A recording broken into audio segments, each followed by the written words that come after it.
السلام عليكم ورحمة الله وبركاته. الحمد لله رب العالمين،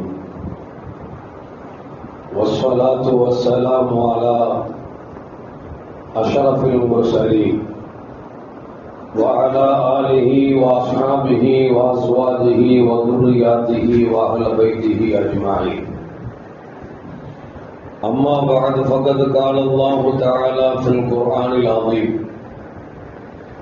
وفي الفرقان المجيد: أعوذ بالله من الشيطان الرجيم، بفضل بسم الله الرحمن الرحيم.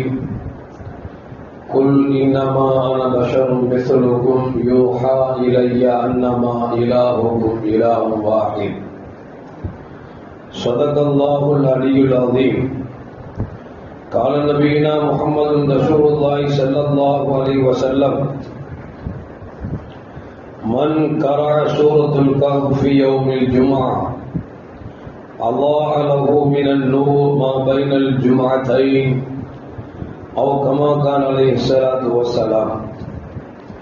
رضينا بالله ربا وبالإسلام دينا وبمحمد صلى الله عليه وسلم نبيا ورسولا.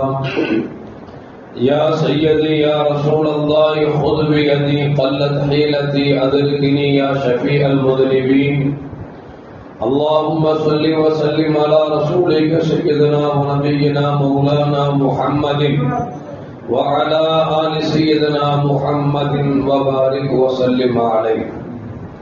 எல்லா புகழும் புகழ்ச்சியும் உருவமற்ற ஏக இறைவனாம் அல்லாஹ் ஒருவனுக்கு உரித்தாக்கி, யாரை படைக்கவில்லை என்றால் இவ்வையகம் படைக்கப்பட்டிருக்காதோ அந்த வல்லல் முஹம்மது ரசூலுல்லாஹி ஸல்லல்லாஹு அலைஹி வஸல்லம் அவர்கள் மீது ஸலவாத்தும் ஸலாமும் கூறியவனாக என் உரையை துவங்குகிறேன்.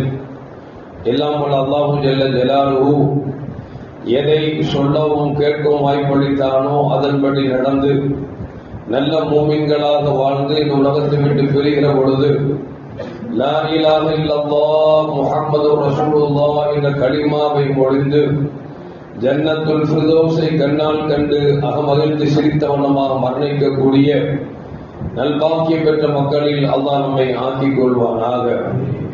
மரணித்தும் மரணிக்காத இறைநேசரின் கூட்டத்தில் அல்லாஹ் நம்மை ஆக்கி அருள்வானாக. நாளை மறுமையில கண்மணி முஹம்மது ரசூலுல்லாஹி ஸல்லல்லாஹு அலைஹி வஸல்லம் அவர்களின் திருக்கரங்களால் ஹவுதுல் கௌஸர் என்கிற தடாகத்தில் நீர் வருகி அன்னாரின் ஷஃபாஅத்தை பெற்று அன்னாரின் கரம்பிடித்து ஜன்னத்துல் ஃபிர்தௌஸ் என்ற உயர்ந்த சொர்க்கத்தில் அல்லாஹ் அவரோடு நம்மை சங்கமிக்க செய்வானாக. எல்லாவற்றுக்கும் மேலாக இறை அன்பை பெற்று இறைவனை பார்த்து பரவசம் அடையக்கூடிய அவருடைய லிக்காவையும் ரிதாவையும் பெற்ற மக்களில் அல்லாஹ் நம்மை ஆக்கிக் கொள்வானாக. அருமையான முஃமின்களே, அல்லாஹு ஜல்ல ஜலாலுஹு இந்த உம்மத்திற்கு கொடுத்த மிகப்பெரிய அற்புதத்திலும் அற்புதம் குர்ஆன் என்பதை நம்மால் விளங்க முடிகிறது. ஆனால் இந்த சமூகம் இந்த குர்ஆனை விட்டு விலகி இருக்கிறது என்கிற பொழுதுதான் மிகவும் மனக்கவலையும் சங்கடங்களும் அதிகரித்துக் கொண்டே இருக்கிறது. இந்த குர்ஆனோடு இந்த சமூகம் எப்பொழுது ஒன்றி நின்றதோ அப்பொழுதெல்லாம் இந்த சமூகம் பிறரின் பார்வையில் அல்லாஹ்வின் பார்வையில் நாம் எல்லாம் உயர்ந்து இருந்தோம். எப்பொழுது குர்ஆன் நம்மை விட்டு குர்ஆனை விட்டு நாம் விலகி விட்டோமோ விலகி கொண்டிருக்கிறோமோ அந்த காலமெல்லாம் நாம் இந்த உலகத்தில் மரியாதையற்றவர்களாக கண்ணியமற்றவர்களாக திகழ்ந்து கொண்டிருக்கிறோம் என்பதை ஒவ்வொரு நாளும் விடிந்தது என்று சொன்னால் முஸ்லிம்களை பற்றி பேசாத நாட்கள் இல்லை என்கிற அளவிற்கு முஸ்லிம்களை எப்படியாவது கவலைக்குள் ஆக்க வேண்டும் என்பதற்காகவே சிலர் திட்டம் தீட்டி பல பிரச்சனைகளை கொண்டு வந்து கொண்டிருக்கிறார்கள் என்பதை நாம் பார்த்துக் கொண்டிருக்கிறோம். காரணம் என்ன? இந்த சமூகம் அல்லாஹ்வால் சமூகத்திற்கு வழங்கப்பட்ட குர்ஆனை எந்த அளவுக்கு தூரமாக்கி கொண்டிருக்கிறார்களோ அந்த அளவுக்கு இந்த சமூகம் உயர்ந்த எண்ணத்தை விட்டு மக்களின் மனதிலிருந்து எடுக்கப்பட்டுக் கொண்டிருக்கிறார்கள் என்பதில் இந்த மாற்று கருத்தும் அல்ல.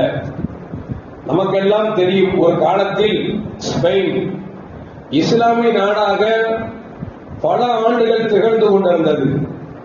ஸ்பெயின் முஸ்லிம் நாடாக திகழ்ந்து கொண்டிருந்த நேரத்தில் ஸ்பெயினில் இஸ்லாத்தை அழிக்க வேண்டும் என்று திட்டம் தீட்டினார்கள்.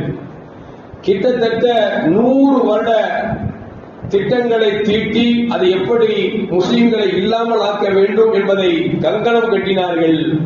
கொஞ்சம் கொஞ்சமாக செயல்படுத்தினார்கள்.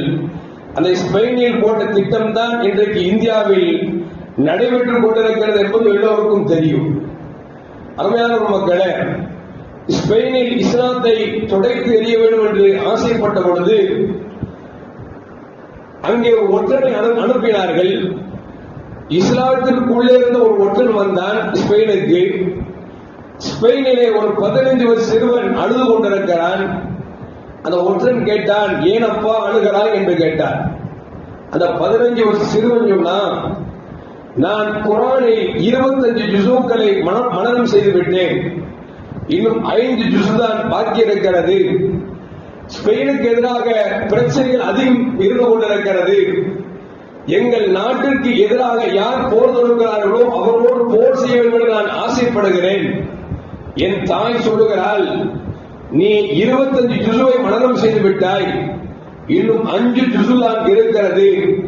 நீ மனனம் செய்த பிறகு நீ எதிரிகளோடு போராடு, இல்லை என்று சொன்னால் வேண்டாம் என்று சொல்லி என் தாய் என்னை தடுக்கிறார், அதை நினைத்து அழுகிறேன் என்று சொல்லி அந்த ஒற்றனிடத்திலே 15 வயது சிறுவர் சொன்ன உடனே ஒற்றன் யார் தன்னை அனுப்பினார்களோ அவங்கள்ட்ட போய் சொன்னா, இப்போ நீங்க ஸ்பெயினுக்குள்ள போனா வெற்றி பெற முடியாது. ஏனென்று சொன்னால் 15 வயசு இளவன் அவன் இன்னும் 5 ஜுஸை மனப்பாடம் ஆக்கவில்லை என்பதற்காக தாய் போர்க்களத்திற்கு போக வேண்டாம், குர்ஆனை மனனம் செய்ய என்று சொல்லுகிறார் என்றால் அங்கு ஈமான் நிலைத்திருக்கிறது. இஸ்லாம் என்கிற அந்த கொள்கை பிடிப்போடு இருக்கிறார்கள். இப்பொழுது நாம் சென்றோம் என்று சொன்னால் ஸ்பெயினில் முஸ்லிம்களை ஒழிக்க முடியாது என்று சொல்லி சண்டைக்கு போனவர்களை வேண்டாம் என்று ஒன்று சொல்லிவிட்டார். ஒரு 20 ஆண்டுகள் கடந்தன. அதே ஒற்றன் வந்தான். அப்பொழுது ஒரு 15 வருஷ சிறுவன் அழுதுட்டு இருந்தான். ஏண்டா அழுகிற அப்படின்னு கேட்டான். அப்பொழுது சிறுவன் சொன்னான், நான் ஒரு பெண்ணை காதலிக்கிறேன், என் தாயிடத்தில் போய் சொன்னால் என் தாய் அந்த பெண்ணை திருமணம் முடிப்பதற்கு தடுக்கிறாள், எனவே நான் அழுகிறேன் என்று சொன்ன பொழுது ஒற்றன் போய் சொன்னானாம், இப்பொழுது தாராளமாக போர் தொடுக்கலாம். ஏனென்று சொன்னால் இளைஞர்கள் உள்ளத்திலே பெண் மோகம் அதிகமாகிவிட்டது, காதல் என்கிற லீலைகள் அதிகமாகிவிட்டது, இஸ்லாம் ஈமான் என்பது அவர்கள் விட்டு அது தூரமாகிவிட்டது. எனவே இப்பொழுது போர் தொடுத்தோம் என்று சொன்னால் வெற்றி பெறலாம் என்று சொல்லி ஒற்றன் சொன்னான். அதற்கு பிறகு போர் தொடுத்தார்கள். கிட்டத்தட்ட ஸ்பெயின் இஸ்லாமிய நாடாக இருந்த அந்த நாடு 120 ஆண்டுகளாக ஒரு முஸ்லிம் கூட இல்லை என்கிற அளவிற்கு இஸ்லாத்தை துடைத்திருந்தார் என்று சொன்னால் காரணம், குர்ஆன் எப்பொழுது உள்ளத்தில் இல்லாமல் போகிறதோ, குர்ஆன் தொடர்பு எப்பொழுது சமூகத்தில் இல்லாமல் போகிறதோ அப்பொழுது இந்த நாடும் நம்மளுடைய வீடும் கேள்விக்குரிய என்பதில் எந்த மாற்று கருத்தும் அல்ல. கொஞ்சம் யோசிச்சு பாருங்களேன். ஒரு 20 வருஷத்துக்கு முன்னால, ஒரு 30 வருஷத்துக்கு முன்னால நமக்கும் குர்ஆனுக்கு எப்படி தொடர்பு இருந்துச்சு அப்படிங்கிறது நமக்கு நல்லாவே தெரியும். காலையில ஃபஜ்ர் தொழுதுட்டா மதரசாவுக்கு போவோம். தாயை நிச்சயமான ஃபஜ்ர் தொழுதுட்டு பையனையும் ஃபஜ்ருக்கு அனுப்பி ஒரு டீயை கொடுத்து மதரசாவுக்கு அனுப்புவாங்க. போனா ஒரு 8:30 மணி வரைக்கும் ஓதிட்டு வருவான். ஒரு 9:30 ஸ்கூலுக்கு போவான். சாயங்காலம் 4 மணிக்கு வருவான். டியூஷன் போக்குவரத்து எதுவுமே கிடையாது. என்ன செய்வாங்கன்னா அசர் தொழுவாங்க, மகரிப் தொழுவாங்க. மகரிபுக்கு பிறகு ஸ்கூல் பாடம் படிப்பாங்க, மதரசா பாடம் படிப்பார்கள். ஒரு 8-9 மணிக்கெல்லாம் படுக்கக்கூடிய சூழலுக்கு தள்ளப்பட்டிருந்தோம். ஆனா இன்னைக்கு என்ன ஆகி போச்சு அப்படின்னா, ஸ்கூலே 7 மணிக்கெல்லாம் ஸ்கூலுக்கு நம்ம அனுப்பணும். பையன் நைட்டு எப்போ படுப்போம் அப்படின்னா அப்பா அம்மாவை தூங்க வச்சுட்டு அவன் தூங்குவான், அப்பா அம்மாவை தூங்க வச்சுட்டு அவன் தூங்குறான். அந்த நிலைக்கு இன்னைக்கு தள்ள போட்டிருக்கிறோம். அவன் தூங்குனா காலையில் எத்தனை மணிக்கு எந்திப்பான்? அவனை விட்டா அடுத்த நாள் மாலை 4 மணிக்கு எந்திப்பான். ஆனா தாய் வேற வழி இல்லையே, லட்சமா காசு கட்டிட்டுமே அப்படிங்கறதுனால அலாரத்தை வச்சு கரெக்டா 7 மணிக்கு தாய் எந்திப்பான். எந்திக்கும் பொழுது தூங்கிக்கிட்டே டே அப்படின்பா. எந்திக்கிற வச்சுங்களா கழுதை கூடுவான். நாலு எருமாடு கூப்பிடுவான், அவன் தூக்கத்தை எந்திப்பான். ஸ்கூல் டைம் ஆச்சுன்னா அங்க 20 ரூபாய் வச்சிருக்கிறேன், 2 தோசை பக்கத்துல மாரியம்மா போட்டிருப்பா, அங்க போய் தோசை வாங்கி திண்டுக்கோ அப்படின்னு இவன் கண் முழிக்கிறதே இல்ல, புள்ளிட தோசை வாங்க விடுறது. இப்படி போனா இன்னைக்கு என்ன போச்சு அப்படின்னா, குர்ஆனுக்கும் நமக்கும் தொடர்பு மிக மிக குறைந்து கொண்டிருக்கிறது என்பதால் தான் இன்றைக்கு கூட மேற்கு வங்காளத்தில இன்றைக்கு மதரசாக்களை தொடர்ந்து கொண்டிருக்கிறார்கள் என்று சொன்னால் அல்லாஹ் காப்பாற்ற வேண்டும் என்று சொன்னால் 100 வருடம் ஸ்பெயினில் போட்ட திட்டம் இன்றைக்கு இந்தியாவில் நடைமுறைப்படுத்திக் கொண்டிருக்கிறார்கள் என்று சொன்னால் அதற்கு தோதுவாக காலங்கள் ஆகிவிட்டது. செல்போன் அதிகமா தடவிட்டே இருக்கிறோம், தட்டிட்டே இருக்கிறோம் தவிர எங்கேயாவது குர்ஆனை ஓதுறோமா அப்படின்னா ரொம்ப ரேரா இருக்கு, ரொம்ப ரேரா இருக்கு. அல்லாஹ் காப்பாற்றும். எதுக்கு சொல்ல வர அப்படின்னா, குர்ஆன் அல்லாஹ் ஜல்ல ஜலாலுஹு கொடுத்த மிகப்பெரிய பொக்கிஷம், மிகப்பெரிய அற்புதத்திலும் அற்புதம். கண்மணி முஹம்மது ரசூலுல்லாஹி ஸல்லல்லாஹு அலைஹி வஸல்லம், உங்கள் குழந்தைகளுக்கு நீங்கள் குர்ஆனை கற்றுக் கொடுங்கள், குர்ஆன் உலகத்தில் உள்ள எல்லாவற்றையும் கற்றுத் தரும் என்று சொன்னார்கள். நாம என்ன செய்யணும் அப்படின்னா, உலக கல்விக்காக குர்ஆனை விட்டுறோம். அம்மா சொல்றாங்க, ஏங்க நாளைக்கு பொண்ணு பார்க்க வரும்போது புள்ள ஓதி இருக்கான்னு கேட்பாங்க, அதெல்லாம் மதரசாக்கு அனுப்பலாம் அப்படின்னா அத்தா சொல்றாரு, மதரசாலாம் முக்கியமா இப்போ கேட்கும் போது பாத்துக்கலாம், அதுக்குள்ள யாரும் அழைத்து வச்சு வீட்டுக்குள்ள ஓதி கொடுத்துக்கலாம், கேட்டா ஓதிட்டான்னு சொல்லிடலாம் அப்படின்னு செய்யணும். ஸ்கூல் படிப்புக்கு முக்கியத்துவம் கொடுக்கறதை தவிர மதரசாவுக்கு முக்கியத்துவம் கொடுக்கறது இல்ல. ஸ்கூல் படிப்புக்கு முக்கியத்துவம் கொடுக்கறதை தவிர குர்ஆனுக்கு முக்கியத்துவம் கொடுக்கறது இல்ல. கடைசி என்ன போச்சு, பெத்த புள்ள மதுவுக்கும் மாதுவுக்கும் அடிமையாகி கொண்டிருக்கிறார். அல்லாஹ் தான் காப்பாற்ற வேண்டும். அருமையான மக்களே, இன்றைக்கு காலையில் ஒரு வலைத்தளத்தில் பார்க்கிறேன், ஒரு முஸ்லிம் பெண்மணி வருத்தப்படுகிறார். சொல்லுகிறார், இஸ்லாமியர்கள் எங்கெல்லாம் நிறைந்திருக்கிறார்களோ, குறிப்பாக அந்த பெண்மணி ஒரு ஊரை போய் சொல்றாங்க, கீழக்கரைங்கிற ஒரு ஊர், அந்த ஊரில் இன்றைக்கு கஞ்சாக்கள் அதிகமாகிவிட்டது, அபின் அதிகமாகிவிட்டது, மாத்திரை அதிகமாகிவிட்டது, தாய்மார்களே உங்கள் பிள்ளைகளை பாதுகாத்துக் கொள்ளுங்கள் என்று சொல்லி ஒரு இஸ்லாமிய பெண்மணி பேசுகிறார் என்று சொன்னால், அருமையான மக்களே, இது திட்டமிட்டு இன்றைக்கு நமக்கு எதிரியாக யார் திரண்டு கொண்டிருக்கிறார்களோ அவர்கள் வேண்டுமென்றே செய்து கொண்டிருக்கிறார்கள். சமீபத்தில் கூட கோயம்புத்தூரில் இஸ்லாமியர்கள் நிறைந்த இடத்தில் இன்றைக்கு மாத்திரை அதிகமாக விற்கப்படுகிறது. இன்னும் சொல்ல போனால் நம்ம பிள்ளைங்க கூட அதை சிக்கி இலகுவான ஒரு சம்பாதிச்சலாம் சொல்லி நம்ம பிள்ளைகளை விற்கக்கூடிய சூழலுக்கு தள்ளப்பட்டுக் கொண்டு இருக்கிறோம் என்று சொன்னால் அல்லாஹ் காப்பாற்ற வேண்டும். அருமையான மக்களே, மது இருக்கிற கொஞ்ச நேரத்துக்கு போதை இருக்கும், அப்புறம் தெரிஞ்சிருவோம்.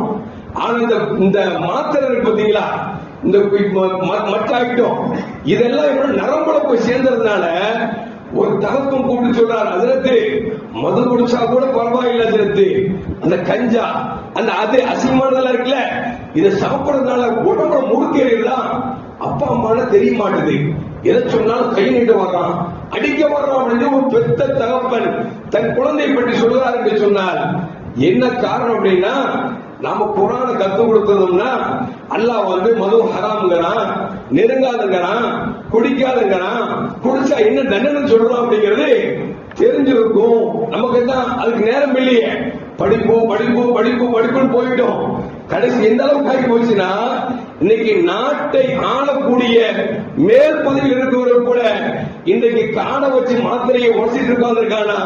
அல்லாஹ் காப்பாத்து. அருமையான மக்களே, எதுக்கு சொல்ல வர அப்படின்னா, இஸ்லாம் நமக்கு அல்லாஹ்வால் வழங்கப்பட்ட குர்ஆன் இருக்கிறது அற்புதத்திலும் அற்புதம் என்பதை நாம் விளங்கிக் கொள்ள வேண்டும். அது ஒண்ணு இல்லைங்க, ஒரே ஒரு சூரா, சூரத்துல் கஹஃப் என்கிற சூரா இருக்குது, 15வது ஜுஸ்ல 18வது சூறாவாக அல்லாஹ் நினைச்சிருக்கான் நமக்கு கொடுத்திருக்கான். அந்த சூரத்துல் கஹஃப் குகைவாசிகள் என்கிற ஒரு சூரா. இந்த சூறாவிலே அல்லாஹ் ஜல்ல ஜலாலுஹு 110 ஆயத்துக்களை உள்ளடக்கி நமக்கு சூறா கொடுத்திருக்கிறானே. இந்த சூறாவை மட்டும் விளங்கிவிட்டால் குர்ஆனில் எவ்வளவு மகத்துவம் இருக்கு அப்படிங்கறத நம்மால விளங்க முடியும். அருமையான முஃமின்களே, இந்த சூரத்துல் கஹ்ஃபை பெருமானார் ஸல்லல்லாஹு அலைஹி வஸல்லம் சொல்கிறார்கள், யார் வெள்ளிக்கிழமை தோறும் சூரத்துல் கஹ்ஃபை ஓதுகிறார்களோ அந்த வெள்ளிக்கிழமை முதல் அடுத்த வெள்ளிக்கிழமை வரைக்கும் எந்த விதமான ஆபத்துகள் ஏற்படாமல், குழப்பங்களுக்கு அகப்படாமல் அல்லாஹ் பாதுகாக்கிறான் என்று நபிகள் நாயகம் ஸல்லல்லாஹு அலைஹி வஸல்லம் சொன்னார்கள் என்பதை நாம் மறந்துவிடக் கூடாது. அருமையான முஃமின்களே, அது மட்டுமல்ல, பெருமானார் ஸல்லல்லாஹு அலைஹி வஸல்லம் மேலும் சொன்னார்கள். பெருமானார் ஸல்லல்லாஹு சொல்றாங்க, மன் கரா சூரத்துல் கஹ்ஃப் ஃபீ யௌமுல் ஜும்ஆ, ஜும்ஆவுடைய நாளிலே யார் இந்த சூரத்துல் கஹ்ஃபை ஓதுகிறார்களோ, அல்லாஹ் லஹு மினன் நூரி மா பைனல் ஜும்ஆத்தைன், இரண்டு ஜும்மாவுக்கு நடுவில் இருக்கக்கூடிய அந்த நாட்கள் அவனுக்கு ஒளிமயமாக அமைகிறது, அவன் ஒளியாக காட்சி அளிக்கிறான் என்பதை கண்மணி முஹம்மது ரசூலுல்லாஹி ஸல்லல்லாஹு அலைஹி வஸல்லம் சொன்னார்கள். மேலும் பெருமானார் ஸல்லல்லாஹு சொன்னாங்க, மன் கரா சூரத்துல் கஹ்ஃப் ஃபீ யௌமில் ஜும்ஆ, யார் ஜும்மா நாளிலே சூரத்துல் கஹ்ஃபை ஓதுகிறார்களோ அவர் நிற்கக்கூடிய கால் பாதத்திலிருந்து ஒளி வீசுகிறது வானத்து வரைக்கும் என்றார்கள் நபிகள் நாயகம் ஸல்லல்லாஹு அலைஹி வஸல்லம். மேலும் சொன்னார்கள், வஃபிர லஹு மா பைனல் ஜும்ஆத்தைன், இரண்டு ஜும்மாவுக்கு இருக்கக்கூடிய நாட்களிலே பாவம் செய்திருந்தால் பாவத்திற்கு பரிகாரமாக அமைகிறது என்றார்கள் நபிகள் நாயகம் ஸல்லல்லாஹு அலைஹி வஸல்லம். நம்ம இப்ப யோசிக்கிறோம், சூரத்துல் கஹ்ஃப் இவ்வளவு பவரா, அது எங்க இருக்குது, வாங்கிக்கலாம்னு யோசிக்கிறோம். எங்கேயும் இல்லங்க. 30 ஜுஸுக்குள்ள 15வது ஜுஸாக இருக்கக்கூடிய அந்த ஜுஸுல சூரத்துல் கஹ்ஃப் சொல்லி ஒரு சூரா 110 ஆயத்தை உள்ளடக்குகிறது. அந்த ஆயத்தை ஓதினால் ஓதுபவர் பாதத்திலிருந்து ஒளி கீட்டு வீசுகிறது. எதுவரைக்கும் என்று சொன்னால் வானத்து வரைக்கும் என்று நபிகள் நாயகம் ஸல்லல்லாஹு அலைஹி வஸல்லம் நமக்கு சொல்லி இருந்தார்கள்.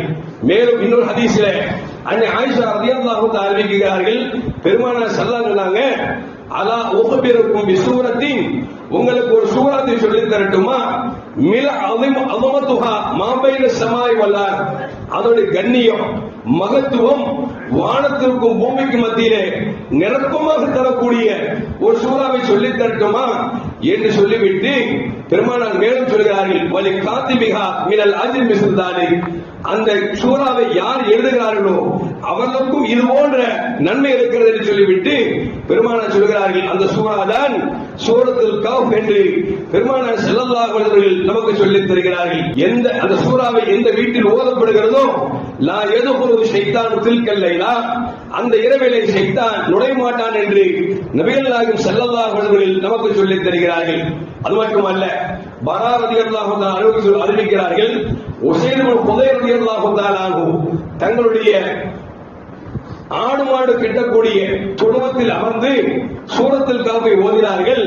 அப்படி ஓதுகிற பொழுது வானத்தில் ஒரு மேக கூட்டங்கள் அப்படியே இறங்குவது போன்று ஒரு காட்சி, அதிசயமும் ஆச்சரியமாகிவிட்டவுடன் எழுந்து பெருமானார் ஸல்லல்லாஹு அலைஹி வஸல்லம் போய் சொல்கிறார்கள், யார் ஸல்லல்லாஹு, இப்படி நான் ஓதுகிற பொழுது வானத்தில் ஒரு மேகத்துண்டு அப்படியே வீட்டில் இறங்கியது போன்று நான் கண்டேன் என்று சொன்ன பொழுது நபிகள் நாயகம் ஸல்லல்லாஹு சொன்னாங்க, ஃபைன்ன சகீனா, இறங்கியது மேக கூட்டம் அல்ல, உங்களுக்கு சகீனத் என்று சொல்லக்கூடிய அமைதி இறங்கியது என்று நபிகள் நாயகம் ஸல்லல்லாஹு சொன்னார்கள் என்கிற செய்தியை பரா ரலியல்லாஹு அவர்கள் நமக்கு அறிவிக்கிறார்கள். மேலும் பெருமானார் ஸல்லல்லாஹு சொன்னாங்க, மன் ஹஃபில அஸர ஆயாத்தின் மின் அவ்வல் சூரத்துல் கஹ்ஃப், சூரத்துல் கஹ்ஃபுடைய முதல் 10 வசனங்களை யார் மனனம் செய்கிறார்களோ அவர்கள் தஜ்ஜாலின் கொடுமையிலிருந்து பாதுகாக்கப்படுகிறார்கள் என்று சொன்னார்கள் நபிகள் நாயகம் ஸல்லல்லாஹு அலைஹி வஸல்லம். மேலும் பெருமானார் சொன்னாங்க, யார் சூரத்துல் கஹ்ஃபுடைய கடைசி 10 ஆயத்துகளை ஓதுகிறார்களோ அவரும் தஜ்ஜாலுடைய ஃபித்னாக்களை விட்டு பாதுகாக்கப்படுகிறார்கள் என்று சொன்னார்கள். நாம என்ன நினைச்சிட்டு இருக்கோம்னா, தஜ்ஜால்னா ஒழுக அழிவுனா இல்ல, வரக்கூடியதான் தஜ்ஜாலு, கண்ணு இப்படி இருக்குவே அப்படி இருக்குவே ஒரு மாய தோற்றம் வச்சிருக்கிறோம். அப்படி அல்ல. தஜ்ஜால் என்று சொன்னால் ஒவ்வொரு காலத்திலும் தஜ்ஜால் இருக்கிறான். இன்றைக்கு தஜ்ஜால் யாரும் உங்களுக்கு தெரியும், பல கேடிகள் இருக்காங்கல்ல, அந்த அவன் தஜ்ஜால் தான்.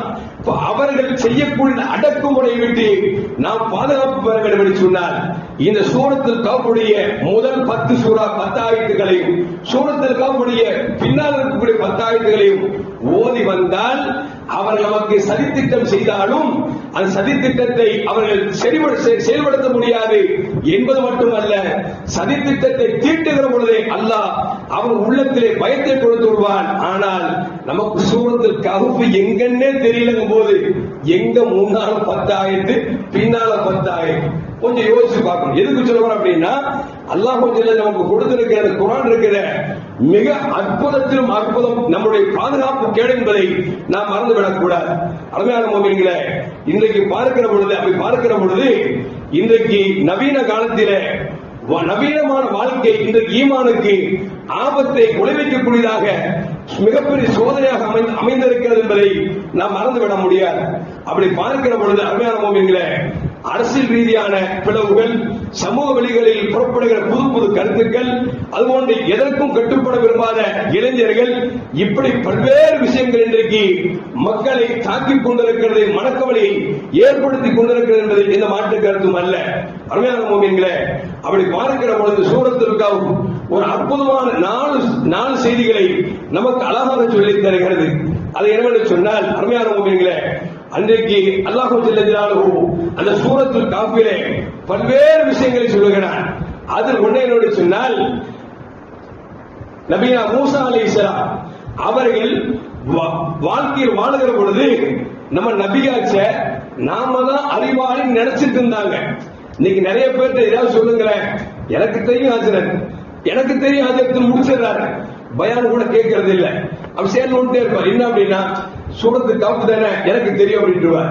என்ன காரணம்னா, இன்னைக்கு மனிதரின் நெஞ்சங்களும் மூளைகள் எப்படி ஆயிடுச்சு அப்படின்னா, நாம சொல்றது பிறர் கேட்கணுமே தவிர பிறர் சொல்றது நம்ம கேட்கணுங்கிற எண்ணம் அதிகமாயிருச்சு. அதனால யார்கிட்ட எதை சொன்னாலும் எடுபடுறது இல்லை. கேட்ட சொல்றான், நான் கூகுள்ல பார்த்து தெரிஞ்சுக்கிறேன், கூகுள்ல பார்த்து தெரிஞ்சுக்கிறேங்கிறான். கூகுள் தான் இப்போ இமாமாகவும், கூகுள் தான் இன்றைக்கு நபியாகவும் இன்றைக்கு முஸ்லிம்கள் மத்தியிலே காட்சி எடுத்துக் கொண்டிருக்கிறது. இன்றைக்கு அறிவை தாண்டி பல விஷயங்கள் நடக்கிறது என்பதை நாம் ஒத்துத்தான் ஆக வேண்டும். அதனால் நான் அறிவாளி, எனக்கு எல்லாம் தெரியும் அப்படிங்கிற எண்ணத்தை உடைக்கக்கூடிய செய்தியாக சூரத்துல் கஹ்ஃப்ல அல்லாஹ் பதிவு செய்யறான். இந்த மூசா அலைஹிஸ்ஸலாம் நான் தான் அறிவாளினாங்க. அல்லாஹ் சொன்னா, நீ அறிவாளியா, உனக்கு கொடுத்துக்கப்பட்ட அறிவை நான் தானே கொடுத்தேன், என்ன மறந்துட்டேன்னு சொல்லி ஹிதர் அலைஹிஸ்ஸலாம் வாழ்ந்திருப்பாரு. அவர்கிட்ட போய் கத்துக்கன்னு சொல்லி அல்லாஹ் அனுப்பினான். பல செய்திகளை 3 நிகழ்வு நடந்தது. ஒரு பெரிய நீண்ட வரலாறு. அந்த 3 நிகழ்வுகளையும் பார்த்து ஆச்சரியப்பட்டாங்க, கோபப்பட்டாங்க. ஆனா கடைசியில ஹிதர் அலைஹிஸ்ஸலாம் சொன்னாங்க, இந்த அறிவு கூட உங்களுக்கு இல்லையே அப்படிங்கிற மாதிரி கேட்டு, ஆகா உலகத்தில் நாம் அறிவாளி அல்ல, நம் அறிவுக்கு தாண்டி எத்தனையோ விஷயங்கள் இருக்கிறது என்பதை அல்லாஹ் ஜல்ல ஜலாலுஹு மூசா அலைஹிஸ்ஸலாம் அவர்களுக்கு உணர்த்தினார் என்பதன் மூலமாக, மூமின்களே, உலகத்தில் என்ன படித்தாலும் சரி, எவ்வளவு சிறந்தாலும் சரி, உங்களை விட சிறந்தவன் இருக்கிறான் என்பதை அல்லாஹ் இந்த சூராவின் மூலமாக நமக்கு சொல்லி காட்டுகிறான். இன்னொரு விஷயம் என்ன அப்படின்னா, நாம மூமினா இருந்துட்டோம்னு வச்சுங்களேன், அல்லாஹ் நாம் சேகரித்திருக்கிற சொத்துக்களை, நாம் சேகரித்து வைத்திருக்கிற நற்பெயர்களை அல்லாஹ் பாதுகாக்கிறான் அப்படிங்கிறதையும் ஒரு நிகழ்வு அல்லாஹ் சொல்லி காட்டுறான். ஏன்னா மூசா அலைஹிஸ்ஸலாம் போவாங்க, ஒரு ஊர்ல சோறு கேட்பாங்க, தரமாட்டேன்றுவாங்க. கடந்து போகிற பொழுது அந்த ஊரின் ஓரத்தில் இருக்கக்கூடிய சுவரோடு சாயும். அப்பொழுது ஹிதர் அலைஹிஸ்ஸலாம் போய் கீழே விட வேண்டிய கல்லை நிறுத்தி பிடிப்பார்கள். மூசா கேட்பாங்க, பல நாளா பசியா வந்தமே, சோறு கட்டமே, ஒரு பயனுள்ள தரலிய, அந்த ஊர்ல சோறு கேளும் போது சரி செய்றீங்களா அப்படின்னு. அப்பொழுதுதான் ஹிதர் அலைஹிஸ்ஸலாம் சொன்னாங்க, உனக்கு தேவையில்லாத கேள்வி இல்லப்பா அப்படின்னு சொல்லி சோறு சரி செய்வாங்க. அல்லாஹ் சொல்வான், வகான அபூஹுமா சாலிஹா, அந்த சோத்துக்கு கீழே பெட்ரோல் எழுதிய பொக்கிஷம் வச்சிருக்காங்க. அப்போ இந்த Canara bank, Indian bank, ICIC bank எல்லாம் கிடையாது இல்ல, எல்லாம் மண்ணுக்குள்ளதான். ஏன்னா மண்ணுக்குள்ள வந்ததை மண்ணுக்குள்ளதான் வைக்க முடியும். மண்ணுக்குள்ள வச்சிருப்பாங்க, மேல சோறு கட்டிருப்பாங்க. அந்த சோறு சாய்கிற பொழுது பொக்கிஷம் வெளியே தெரிந்துவிடும், யாராவது எடுத்துக் கொள்வார்கள் என்பதால் அல்லாஹ் சொல்றான், வகான அபூஹுமா சாலிஹா, இந்த சொத்து யாருக்கு போய் சேரணுமோ அவங்க வாப்பா அம்மா ரொம்ப சிறந்தவர்களாக இருந்தார்கள், நல்லவர்களாக இருந்தார்கள், மூமியாக இருந்தார்கள். எனவே அந்த சொத்தை பாதுகாக்க வேண்டும் என்று சொல்லி அல்லாஹ் உத்தரவு கொடுத்தான். எனவே சரி செய்தேன் அப்படிங்கிறான். நம்மளும் கோடி கோடியா சேர்த்து வைக்கிறோம், நம்ம கண்ணு முன்னாடி தெரியுது, பையன் குடிச்சு அடிக்கிறான், பொம்பளை பொறிக்க அடைகிறான், காசு கிரம் பண்ணிட்டு இருக்கிறான். என்ன காரணம்? நாம மூமியா இல்ல, நம்ம ஈமான்ல ஏதோ ஓட்டை இருக்குது அப்படின்னு விளங்கிக்கணும். நாம மூமினா இருந்தா நம்ம வளர்க்கும் பொழுதே நல்லவனா இருப்பான், நம்ம மூத்தா போடுவோம் செய்வான், அது சொந்த பாதுகாப்போம் அப்படிங்கிற அல்லாஹ் ஜல்லல்லாஹு வசனத்திலே சொல்லி காட்டுகிறார். அது மட்டுமல்ல, ஒரு கல்வியை கற்கிற பொழுது எவ்வளவு பொறுமை தேவை அப்படிங்கிறத மூசா அலைஹிஸ்ஸலாம் மூலமாக அல்லாஹ் ஜல்லல்லாஹு நமக்கு சொல்லி காட்டுகிறார். அது மட்டுமல்ல, அருமையான மூமின்களே, இப்படி பார்க்கிற பொழுது அல்லாஹ் ஜல்லல்லாஹு நிறைய செய்திகள் நமக்கு சொல்லி தரான். இன்னும் சில பேர் பாத்தீங்கன்னா, காசு இருக்குன்னு வச்சுங்களேன், அந்த காசை வச்சு நான் என்ன வேணா செய்வோம்ப்பா, நிதியை நீட்டினா நீதி கிடைக்கும், அரசாங்கமே கவர்மெண்டே கவர் அமௌண்ட் தான் இருக்கிறது என்கிற அளவிற்கு குற்றம் செய்தால் கூட குறுகுறுக்காமல், என்கிட்ட காசு இருக்கு, காசு வீசினா எனக்கு நீதி கிடைச்சிடும் அப்படிங்கிறது இந்த திமிருக்கு பார்த்தீங்களா, அல்லாஹ் அதை இங்க உடைக்கிறான். என்ன அப்படின்னா, அல்லாஹ் ஜல்லல்லாஹு ரெண்டு சகோதரர்களுக்கு தகப்பனுடைய சொத்துல 8000 திர்ஹம் கிடைச்சிச்சு. 8000 திர்ஹம் கிடைச்சிச்சு. ரெண்டு பேரும் ஆளுக்கு பாதி பாதியா 4000 திர்ஹம் பிரிச்சுட்டாங்க. அதுல அல்லாஹ்வை பயப்படுறாருன்னா, தனக்கு கிடைச்ச 4000 திர்ஹத்தையும் அல்லாஹ்வின் பாதையில கொஞ்சம் செலவு செய்யறாரு. இன்னொருத்தர் அல்லாஹ் வணங்காதவரு 1000 தீனாருக்கு பெரிய தோட்டம் வாங்கினார், 1000 தீனாருக்கு ஒரு வீடு கட்டினாரு, 1000 தீனாருக்கு ஒரு மனைவிக்கு கட்டினாரு, 1000 காசு வச்சு செலவு போட்டு இருந்தாரு. அப்பொழுது இறைவனை மறந்து வாழ்றான் பாத்தீங்களா, அவன் அல்லாஹ்வின் பாதை செலவழிச்சு பார்த்து சொல்றான், நீ அல்லாஹ் அல்லாஹ்ங்கறிய, நான் வெறும் கல்லதான் வணங்கிட்டு இருக்கிறேன், எனக்கு அல்லாஹ் மேல நம்பிக்கை இல்ல.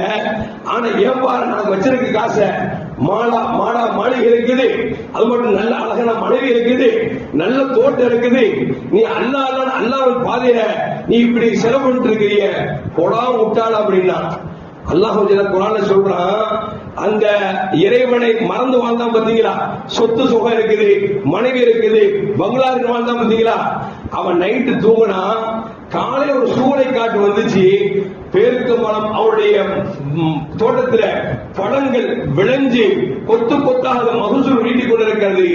அந்த நேரத்தில் ஒரு காத்து அடிச்சு ஒண்ணுமே இல்லாம ஆக்கிட்டான் அப்படின்னு சொல்லி அல்லாஹ் அந்த சூறாவில் சொல்லி தரான். என்ன சொல்றான் அப்படின்னா, உன்கிட்ட காசு இருக்க வச்சு நீ நினைச்சுக்காத, காசு இருக்குது காலகாலமா வாழ்ந்துடலாம், யார் எப்படி பிச்சை எடுத்தாலும் நம்ம நல்லா இருக்க நினைக்காதீங்க.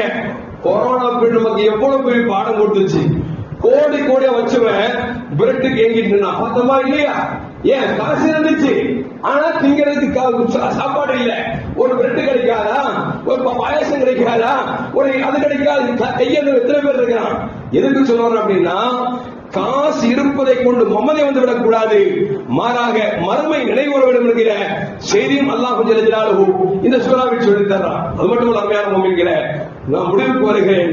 இந்த சூறால பல்வேறு விஷயங்களை, மூமின்களுக்கு தேவையான விஷயங்கள் அல்லாஹ் சொல்லி காட்டுது.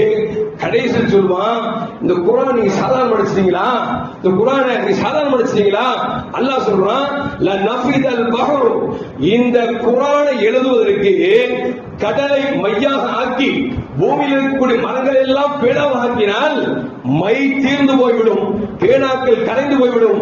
இந்த குர்ஆனுக்கு விளக்கத்தை எழுதுனா எழுதி முடிக்க முடியாது, அவ்வளவு செய்தி இருக்குது.